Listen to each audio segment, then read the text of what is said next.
जब सत्संग प्रारंभ हुआ था भगवान श्री राम के चरित्र का, तब आया था विश्रवा को कुबेर जी ने सेवा में 3 नवयुवतियां जो मायामयी और बहुत सुंदर थी, एक पुष्पोत्कटा और मालिनी और राका।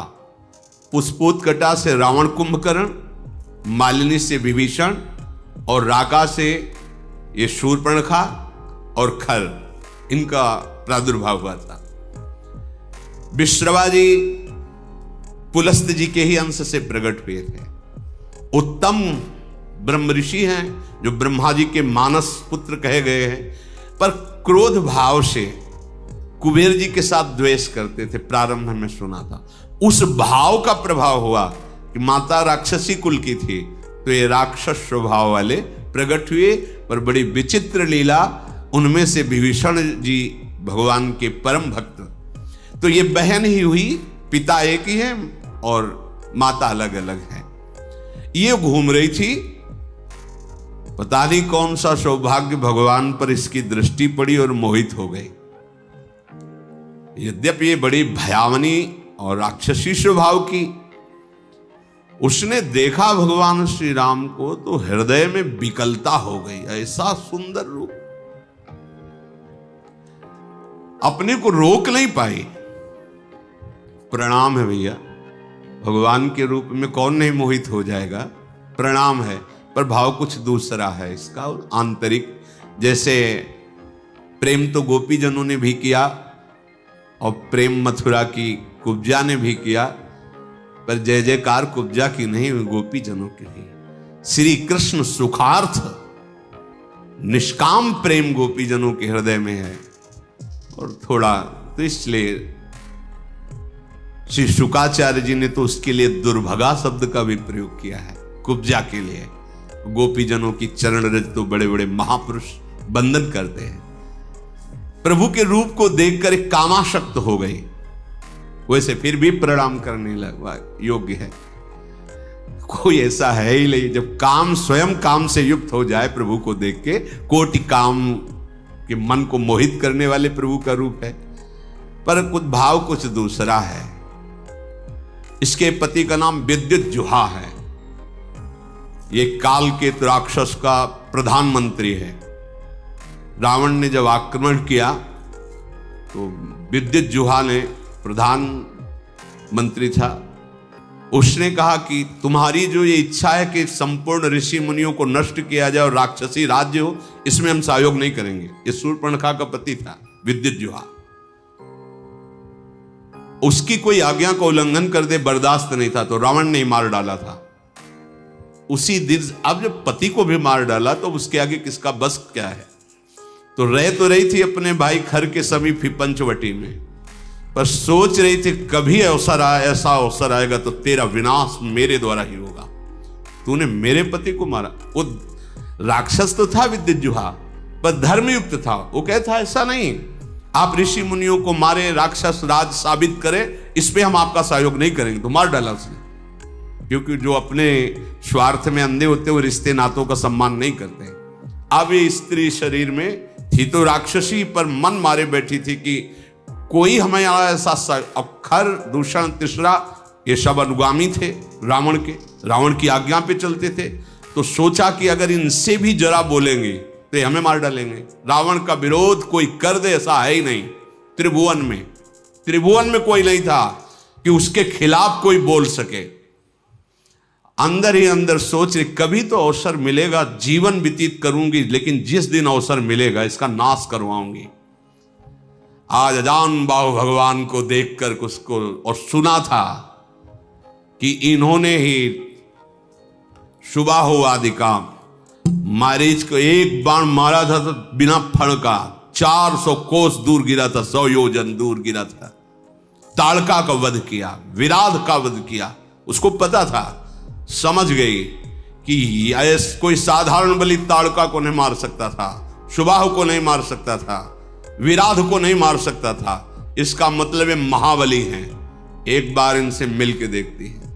तो प्रभु से कह रही तुम सम पुरुष क्योंकि आपने भी निश्चय किया है, निश्चरहीन मह करूं भुज उठाए प्रणकीन, और मेरा भी आंतरिक निश्चय है कि इसको बर्बाद करके छोड़ूंगी, जिसने हमारे सुहाग को उजाड़ा है। पर बोल नहीं सकती थी।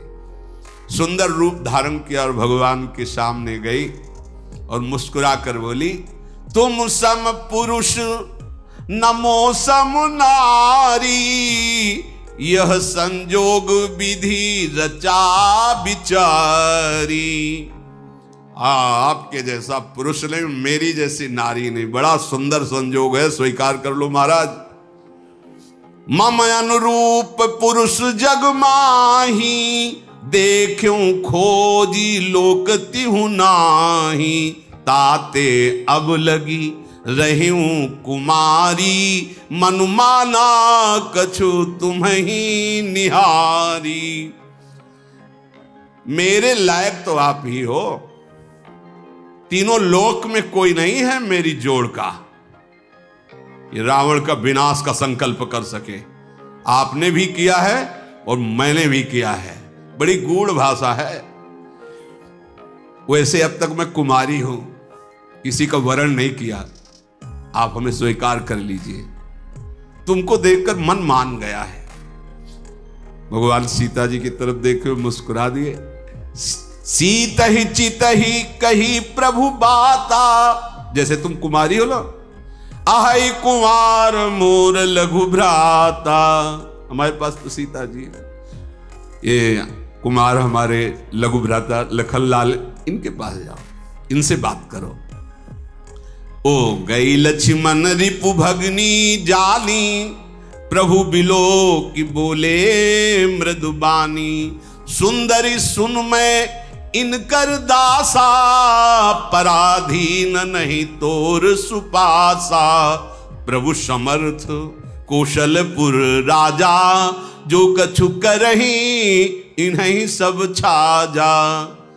सुंदरी, मैं तो प्रभु का दास हूं, पराधीन हूं, मेरे द्वारा तुम्हें कभी सुख नहीं मिल सकता। एक कौशल नरेश भगवान श्री राम हैं, इनको सब कुछ फबता है।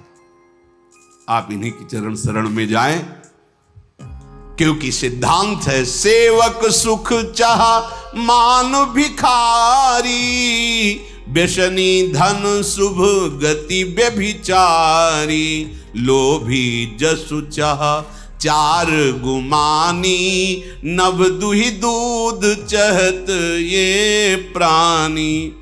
सेवक होकर के अपने सुख की चाह करे, भिक्षुक धर्म स्वीकार करके सम्मान की चाह करे, जुआ शराब व्यभिचार करने वाला धन और शुभ गति चाहे, कभी नहीं प्राप्त हो सकता। लोभी पुरुष अपना यश चाहे, अभिमानी पुरुष अर्थ धर्म काम मोक्ष चाहे, ये सब प्राणी आकाश को दूह कर दूध लेना चाहते हैं, अर्थात असंभव को संभव करना चाहते हैं। वो प्रभु के पास गए, प्रभु ने फिर लक्ष्मण जी के पास भेजा, लक्ष्मण जी ने फिर प्रभु के पास भेजा, प्रभु ने फिर लक्ष्मण जी के पास भेजा। लक्ष्मण जी ने कहा कि तुमको वही भरेगा जिसके एक इतनी भी लज्जा नहीं होगी। लक्ष्मण जी ने कहा, लक्ष्मण कहा तोई सो बरई, जो तृण तोरी लाज परिहरई।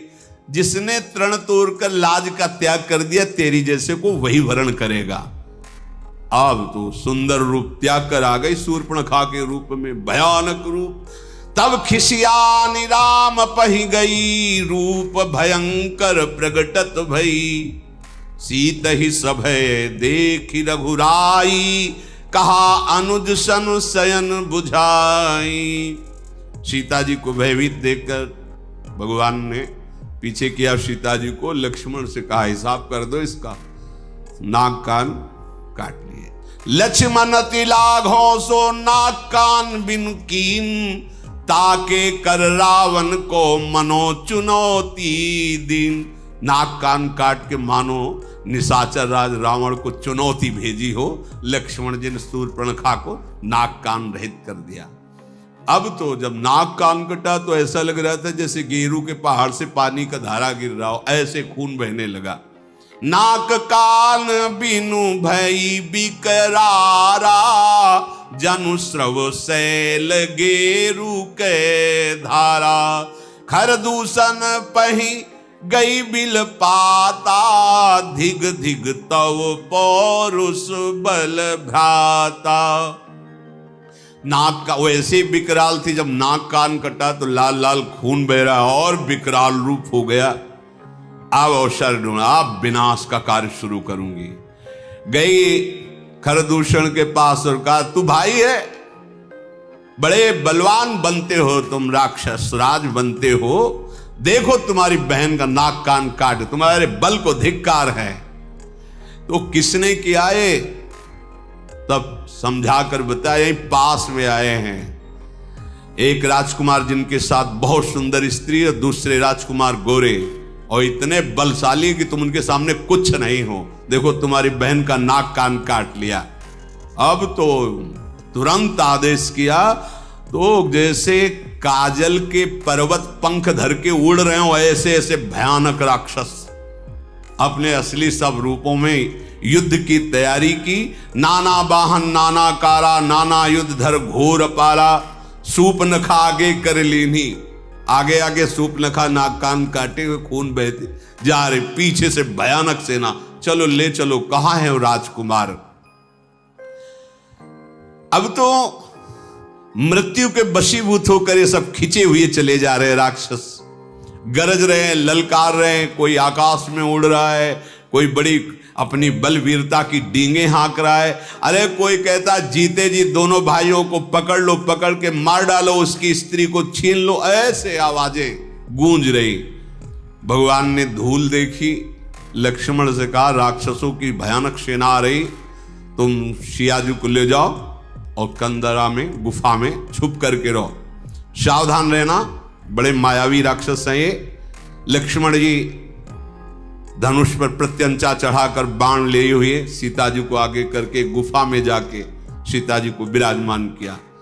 अब वो राक्षसों की सेना समीप आई, राम जी ने टंकार की धनुष की, तूड़ी से बाण निकाल करके हाथ में लिया। कठिन टंकार सुनते ही कांप गए सारे राक्षस। सारंग धनुष की टंकार भगवान का ये दिव्यास्त्र है। आपने केश पासों को चूड़ा के रूप में, अपने पीतांबर को कमर में कसा। आई गए बगमेल, धरहु धरहु धावत सुभट, जथा बिलो की अकेल, बाल रवि घेरत दनुज। पकड़ो पकड़ो, मारो मारो, ऐसा कहते हुए खरदूषण तीसरा पूरी सेना सब नजदीक आ गई। जैसे बाल सूर्य जब उदय होते हैं तो मंदेह नाम के दैत्य मानो घेर लिए हों, ऐसे भगवान को चारों तरफ से घेर लिया। भगवान ऐसे मंद मुस्कुराए सबकी तरफ दे, ये पहला बाण है। जी भी मुस्कुराए तो जो सब धनुष बाण और सब अस्त्र लिए थे ना, सबके नीचे हो गए, देखते रह गए। इतने सुंदर राक्षस हैं, मारने आए, देख रहे। खरदूषण ने देखा कि यहां तो मारने आए थे, यहां तो सब लुट रहे हैं। भगवान को जब देखा तो उसने कहा मंत्री से कि मेरी बात इनसे कहो। कोई ऐसा आज तक मैंने देखा नहीं जैसा इनको देखा है। नाग असुर सुर नर मुनि जेते, देखे जीते हते हम केते, पर हम भरी जन्म सुनो सब भाई, देखी नहीं है सुंदरता। इतना सुंदर रूप तो हमने कहीं नहीं देखा। सुनो, यद्यपि इन्होंने हमारी बहन को कुरूप किया, पर इनको मारेंगे नहीं, बहुत सुंदर है। देखो ये बात, भगवान के रूप को देखकर घोर निशाचरों के हृदय में भी प्रेम का स्फुरण हो रहा है। यद्यपि भगिनी कीन कुरूपा, बधलायक नहीं पुरुष अनुपा। जाओ अच्छा इनसे कह दो अपनी पत्नी को जो छुपा के रखा है हमें दे दो, हमारा बदला हो जाएगा। तुमने हमारी बहन के नाक कान काटे, तुम अपनी पत्नी, और जाओ आराम से, निर्भय हो जाओ, तुम्हें कोई नहीं मारेगा, तुम बहुत सुंदर हो। मंत्री से कहा जाके कह दो, मेरा कथन जाके उनको सुनाओ। दूत ने जाके भगवान श्री राम जी से कहा तो भगवान मुस्कुरा करके बोले, देखो तुम जानते नहीं हो हम क्षत्रिय राजकुमार हैं, तुम्हारे जैसे पशुओं का वध करना हमारा शिकार खेलना होता है। हम क्षत्रिय मृगया बन करहीं, तुमसे खल मृग खोजत फिरहीं। तुम्हारे जैसे राक्षसों का वध करना हमारा स्वभाव है, और तुम जहां लड़ना चाहिए वहां हमें सलाह देने आए हो। अरे तुम जानते नहीं, तुम हमें बालक मत समझो। काल भी हमारे सामने खड़ा हो जाए तो हम उससे पराजित होने वाले नहीं हैं। दैत्य कुल का नाश करना और मुनियों की रक्षा करना यह मेरा संकल्प है। तुम्हें हम बालक दिखाई दे रहे हैं, लेकिन दुष्टों को दंड देने के लिए संग्राम में आज तक कभी पीठ दिखाया हो रघुवंशियों ने, ऐसा प्रमाण नहीं मिला। और उसी वंश का मैं हूं। जाओ अपने स्वामी से कह दो, रण में ये मित्रता और कपट और चतुराई की बातें नहीं करते, युद्ध करना चाहिए। अगर तुम्हारे में सामर्थ्य नहीं तो भाग जाओ यहां से, अगर सामर्थ्य है तो युद्ध करो, ये सलाहें मत भेजो। ये जो ही बात कही तो जल गया खरदूषण। हमने तो इस पर दया की, ऐसा कटु भाषण करता है, तुरंत इसको मार डालो। अब योद्धा बाण धनुष तोमर शक्ति बर्छी कृपाण परिक कटार फरसा ये सब लेके राक्षस दौड़ पड़े, बड़े भयानक। सावधान हुई धाये जान सबल आराती, लागे बरसन राम पर अस्त्र शस्त्र बहुभांति। तिनके आयुध तिलसम करि काटे रघुबीर, तानि सरासन श्रवण लगी पुनि छाड़े निज तीर। भगवान ने अपने दिव्यास्त्र के द्वारा जितने राक्षसों के अस्त्र थे सबको काट दिया, और बहुत खींच करके जोर से बाण का संधान करके, बाण ऐसे फुफकारते हुए अमोघ बाण भगवान के हैं। कोई ऐसा नहीं बच रहा जो सामने खड़ा हो सके। कुछ कटते जा रहे हैं कई कई जगह से। जब बड़े बड़े निशाचर देखते भागना शुरू किया सामने से। जब भाग रहे तो खरदूषण लौट करके आवाज दिया, अगर कोई आप पीठ दिखाकर भागा तो मैं उसे मारूंगा। युद्ध में अकेले हैं और इनसे सब पीठ दिखा, आज तक न जाने कितने वीरों को मार के खा गए, मुनियों को खा गए, ये भी मुनि वेश में। इनको तुम पीठ दिखा रहे हो। कुपित जान करके कि हमारा जब स्वामी ही कुपित, फिर लौटे आए। प्रभु कितनी शीघ्र बाण चढ़ाते हैं, संधान करते हैं, किसी को पता भी नहीं चलता। किसी की छाती, किसी का सिर, किसी का भुजा, किसी का हाथ पैर कट कट करके गिरने लगे। पहाड़ के समान राक्षस, तो वहां रक्त की धारा बह रही है। हाहाकार मच गया। अब भगवान ने एक बाण ऐसा संधान किया कि सबको सामने वाला राम दिखाई दे रहा है। और वो पूरी भीड़ में राक्षसों की एक बाण सम्मोहन ऐसा कि सामने वाला राम, वो उसको काट रहा, उसको वो राम दिखाई दे रहे, वो उसको आप सही में राम राम कही तनु तजहि पावहि पद निर्वाण, करि उपाय रिपु मारे छन मह कृपा निधान। ये राम, वो ये राम, और कहा जा रहे सब भगवान के धाम पहुंच रहे हैं, क्योंकि अंतिम में राम दर्शन और मुख से नाम, यही बड़े बड़े ऋषि जन मांगते, जो ऋषियों को भी नहीं मिलता। वो घोर राक्षसों को भगवान जब अवतार लेते हैं तब वो लाभ प्राप्त हो जाता है। हर्षित बरसई सुमन सुर बाजहि गगन निशान, स्तुति करि करि सब चले शोभित विविध विमान। देवता कर पुष्पों की वर्षा करते हैं। रघुनाथ जी ने इन पर विजय प्राप्त की। लक्ष्मण जी सीता जी को लेके आए, प्रसन्नता हुई। सीता जी श्री राम जी के उस रूप को देख रहे हैं, भ्रकुटी चढ़ी हुई, धनुष पर बाण संधान करते हुए, जैसे वैसे ही जब स्वरूप को देखा, नेत्र घा नहीं रहे ऐसे अपने प्रीतम के रूप को देखकर। भगवान पंचवटी में विराजमान हैं, मुनिजन आकर बैठते हैं, भगवत चर्चा होती है। आगे आगे तो चली थी सूर्पनखा, जब भगवान के सामने आई तो सबसे पीछे पहुंच गई थी। जब सब सुहा हो गए, देखा इधर का काम पेट। अब वो वहां से गई लंका में और सभा में जाकर के हाथ पटक पटक के जमीन पे, छाती पे, माथे पे रोने लगी। रावण ने देखा, उसने क्या बात है, तेरी दशा ऐसी किसने की? बोले मदिरा पीता है और पड़ा रहता है, सुख भोग करता है, ऐसे कहीं राज्य चलता है? सूर्पनखा ने कहा, करसिपान सोवस दिन राती सुध नहीं तो सिर परार आती। बहुत बड़ा दुश्मन आ गया है तुम्हारा, तुम राजनीति को जानते नहीं हो, केवल शराब पीते हो, मदिरा पीते हो और उन्मत्त होकर महल में बने रहते हो।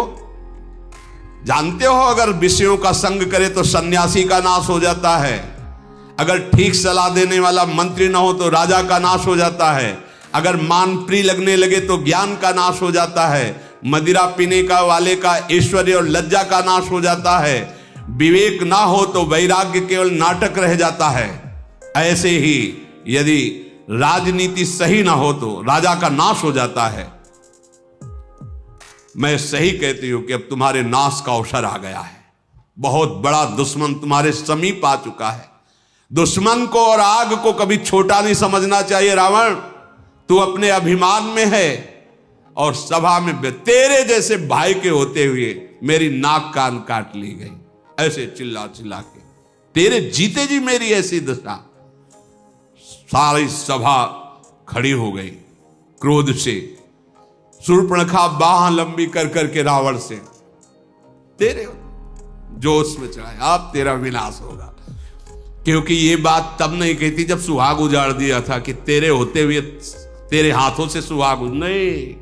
अब आज अपनी बात बता करके वो रोने लगी। तू ये तो बता कौन शत्रु है त्रिभुवन में, कौन ऐसा जो रावण से भयभीत ना होता हो? कहा है अयोध्यापति महाराज दशरथ के लाडले कुमार श्री राम, लक्ष्मण और बहुत सुंदर उनके साथ स्त्री है, वो आए हुए हैं, जिनकी भुजाओं का बल पाकर अय दशमुख रावण अब कोई भी मुनि तेरे से भय नहीं खाता। देखने में बालक है पर काल के भी वो महाकाल हैं, परम धीर, श्रेष्ठ धनुर्धर, महान गुणों से युक्त, महान बल, अतुलित बल प्रताप, द्रोह भ्राता, खल बदरत सुर मुनि सुख दाता, शोभा धाम राम अस नामा, तिनके संग नारी एक श्यामा। दोनों भाई महान बलशाली, परम सुंदर, शोभा के धाम, नाक कान कटे फिर भी कह रही परम सुंदर है वो, दुष्टों का वध करने में समर्थ है, शांत भक्त, देवता मुनि इनको सुख देने वाले हैं, उनका नाम है राम। उनके साथ बहुत सुंदर नवयुवती है। विधाता ने ऐसी स्त्री तो त्रिभुवन में बनाई ही नहीं है जैसी स्त्री है। 100 करोड़ कामदेव भी न्यौछावर हैं, ऐसा सुंदर स्वरूप राम जी का, तो 100 करोड़ रति भी न्यौछावर हैं, ऐसा सुंदर स्वरूप उस युवती का। उन्हीं के छोटे भाई, गोरे भाई लखन जी ने मेरी ये दुर्दशा की है। और जब मैं ये बात खरदूषण से कही तो पूरी सेना सहित वहां गए, खरदूषण, तीसरा, इन सब को काट के फेंक दिया, कोई नहीं बचा।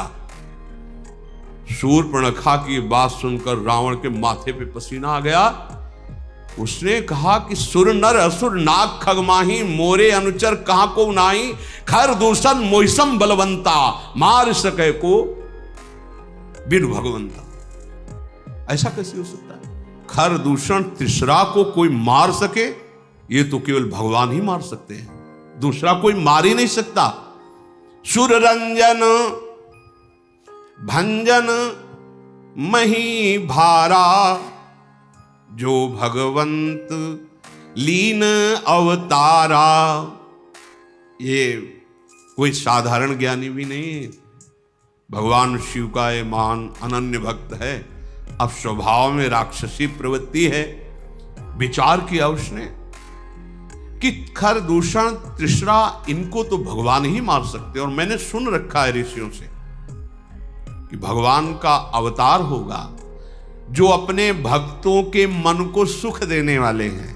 आहा, जो संसार के भार का हरण करने वाले हैं, उन्हीं भगवान का अवतार। तो क्या उन्हीं भगवान का अवतार हो गया? यदि वो भगवान हैं तो मैं जाई बैर हठी करऊं प्रभु सर प्राण तजे भौतरऊं। अगर भगवान है तो मैं उनसे बैर भाव की उपासना करूंगा, ऐसा दृढ़ बैर करूंगा कि उनके अमोघ बाण से परम पद को प्राप्त होऊंगा, क्योंकि मैं जानता हूं मेरे से भजन तो होगा नहीं। हो ही भजन न तामस देहा मन क्रम बचन मंत्र दृढ़। मैं राक्षसी स्वभाव का हूं, मेरे से भजन नहीं होगा, पर मैं बैर करूंगा, पर दृढ़ बैर करूंगा।